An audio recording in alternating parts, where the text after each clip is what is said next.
बाबा धवलेश्वर महाप्रभु कैलासपति उमापति शिवशंकर महाप्रभु धवलेश्वराय नमः। दीपं यदि परं ब्रह्म दीपं यदि जनार्दन दीप हरतु मे पापो पूजा दीप नमस्तुते।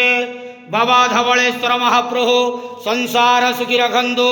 आज शुभ मंगलवार समस्त श्रद्धालु भक्त मानकर मंगल करंतु। समस्त श्रद्धालु भक्त मानक आश्रीपद करंतु। मनस्कामना पूर्ण करंतु।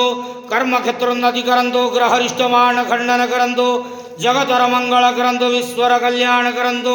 आपणकर नाम प्रकाश करंतु। सेवकर डाक श्रवण करंतु। समस्त गुआवसा भक्त मानकर मनस्कामना पूर्ण करंतु। बाबा धवलेश्वराय नमो नमः। संसार सुखी रखंतु आनंद गेवार। हरि बोलो। आज शुभ मंगलवार समस्त श्रद्धालु भक्त मानकर मंगल करंतु आनंद गेवार। हरि बोलो।